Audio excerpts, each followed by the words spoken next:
Welcome to JD Clips. Please enjoy the short versions of our famous videos and keep learning. And don't forget to subscribe. जी हाँ, 25 दिसंबर।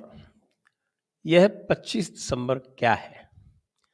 आपको पता है 25 दिसंबर एक winter solstice festival हुआ करता था किसी ज़माने में, और यह विंटर सॉल्स्टिस फेस्टिवल हुआ करता था रोमन एम्पायर के समय पर, जब क्रिश्चियनिटी को रोमन एम्परर कॉन्स्टेंटाइन ने 313 ईस्वी में अपनाया। उसके पहले तो ये एक बहुत विशाल फेस्टिवल होता था, इसको सैटरनेलिया बोलते थे। और ये सैटरनेलिया जो था उस समय जो जूलियन कैलेंडर था, आप ये देखिए कि जूलियन कैलेंडर और जो ग्रेगरी कैलेंडर है उसके बीच में लगभग 13-14 दिन का अंतर आ गया, क्योंकि जूलियन कैलेंडर की गणना ही गलत थी। जिसको कहते हैं ना कि साहब कि पश्चिम ने बड़ा विकास किया, पश्चिम ने सब कुछ सिखाया, ये समझ लीजिए कि इनके पास एक सही पंचांग नहीं था 1582 ईस्वी तक, जब Gregorian calendar pope Gregory the 13th ने जूलियन कैलेंडर के स्थान पर लागू किया।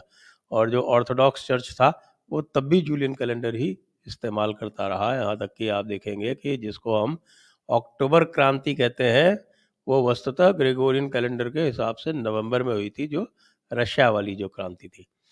तो जूलियन कैलेंडर के हिसाब से जो 25 दिसंबर था वो आज भी 25 दिसंबर है, जबकि ये एक विंटर सोल्स्टिस यानी जिस दिन आपका सूर्य जो है वो सबसे,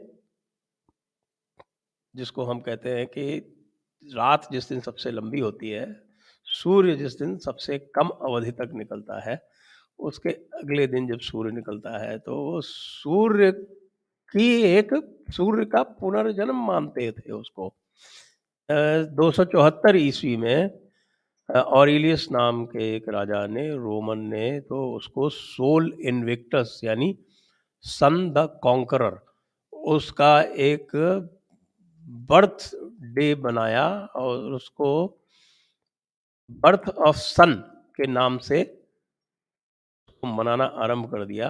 उसकी फेस्टिविटीज और उसका सेलिब्रेशन आरंभ हो गया 274 ईस्वी में। और 350 ईस्वी में इसी 25 दिसंबर को, मानिए देखिए ये सब जूलियन कैलेंडर में हो रहा है उस समय, और जो विंटर सोल्स्टिस आज के दिन है वो 21 दिसंबर को है, लेकिन डेट अभी भी ग्रेगोरियन कैलेंडर में वो 25 दिसंबर ही है। जो कि 25 दिसंबर आप देखिए कि बहुत सारे ऑर्थोडॉक्स चर्च वाले जो है वो उसको 7 जनवरी को मनाते हैं, क्योंकि 12 दिन का अंतर है, 13 दिन का अंतर है। 13 दिन का अंदर जूलियन कैलेंडर और ग्रेगोरियन कैलेंडर में। कभी पंचांग के बारे में विस्तार से बात करेंगे तब आपको बताएंगे कि किस तरह से इन्होंने अपनी गणना इतनी गलत कर दी कि 365.25 के हिसाब से इसकी गणना कर ली, जबकि जो वस्तुतः जो पूरा का पूरा वर्ष है वो 365.2452 इतना होता है। तो इससे आप देखिए कि लगभग 1400-1500 वर्ष के अंतराल में 13 दिन का अंतर आ गया, और उसके बाद फिर उसको अलग से ग्रेगोरियन कैलेंडर में फिट किया गया। उसमें लीप ईयर्स डाले गए, लीप ईयर्स के साथ साथ फिर उसमें आपके अलग तरह से दिनों की गणना की गई, ये सब चीज़ें उसमें आई। तो मैं आपको ये बता रहा था कि किस तरह से एक सैटरनेलिया नाम का एक फेस्टिवल होता था 17 से 23 तक, तो उसको नीचा दिखाने के लिए ये चर्च ने एक 25 तारीख को एक नया फेस्टिवल शुरू कर दिया, जो कि उस समय के आपके कुछ नॉर्स फेस्टिवल्स थे। नॉर्स मतलब जो नॉर्डिक कंट्रीज हैं आपकी, स्वीडन, फिनलैंड, नॉर्वे, वहाँ जो फेस्टिवल हुआ करता था विंटर सोल्स्टिस फेस्टिवल जिसको बोलते थे, यानी जिस दिन दिन सबसे छोटा होता है उस दिन का फेस्टिवल। और उसी दिन चूंकि सूर्य देवता एक तरह से फिर से अपने लंबे होने के और लंबे दिन की तरफ प्रस्थान करते हैं, तो उसको मैंने बताया आपको कि 25 दिसंबर 274 ईस्वी में उसको मनाया जाता था बर्थ ऑफ सन के रूप में। अब इसको 350 में जूलियस द फर्स्ट एक पोप हुए, उन्होंने इसको कर दिया बर्थ ऑफ जीसस। जीसस की बर्थ के बारे में कोई प्रमाण नहीं, हम सब जानते हैं। जीसस का जन्म कब हुआ, कैसे हुआ, सब चीज़ें जो है वो रहस्यमयी हैं, और पोप पॉल ने जो कुछ कह दिया उसी के गॉस्पेल के अनुसार सब कुछ चलता है, झूठ सच जो भी है। लेकिन ये 25 दिसंबर तय हुआ जाके 350 ईस्वी में। आप ये देखिए कि ईसाइयों ने, क्रिश्चियन ने, चर्च ने ये सारी चीज़ें जो हैं वो बाद में फिट की हैं, किस तरह से होगा।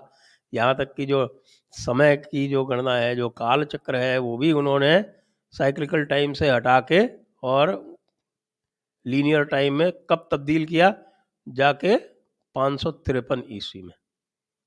और तब उन्होंने कहा कि साहब कि there will be a curse on anybody who follows the cyclical time. Cyclical time में समस्या थी ना कि भाई अब जीसस को बार बार कैसे मार सकते थे, जीसस तो एक ही बार मरेगा और इनकारनेट होगा नहीं, रिसरेक्ट होगा। तो वो सब जो झूठ सच जो सब फिट करना था, उसको फिट करने के लिए ये काम किया गया। तो ये तो आपका तथाकथित एक झूठा किस्सा गढ़ा गया बर्थ ऑफ क्राइस्ट, और वो भी जाके 350 ईस्वी में।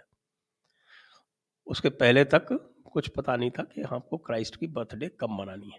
तो जो बर्थडे सूर्य देवता की जो बर्थडे थी, सूर्य देवता का जो जन्म दिवस था, उस दिन उन्होंने उसको फिट कर दिया क्राइस्ट के साथ।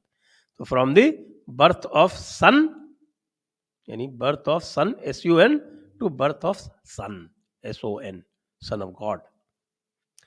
ये तो आपको क्रिसमस का किस्सा हो गया। अब दूसरा किस्सा इसमें आता है सांता क्लॉस का। तो ये सांता क्लॉस कौन थे? जो आप लोग जो देखते हैं वो सब यही देखते हैं ना कि आजकल की बताया जाता है कि साहब की बहुत दयालु व्यक्ति थे, और वो जो है वो बच्चों को और विशेषकर गरीब बच्चों को जो है वो तरह तरह के गिफ्ट दिया करते थे। तो अब इनकी भी असलियत जान लें। ये इसलिए भी जानना आवश्यक है क्योंकि सांता क्लॉस के नाम पर तरह तरह के स्कूल जो है, और ख़ास तौर से वो स्कूल जो कॉन्वेंट स्कूल नहीं है, वो इसमें सबसे आगे है सांता क्लॉस के गिफ्ट देने में, दिलवाने में और क्रिसमस मनाने में। तो इन सबको मैं सारे हिंदू पेरेंट्स से कहता हूँ कि भाई आप मेरी बात जो मैं कह रहा हूँ, ये सुन के आप स्वयं रिसर्च कर लीजिए, आजकल तो सब कुछ उपलब्ध है।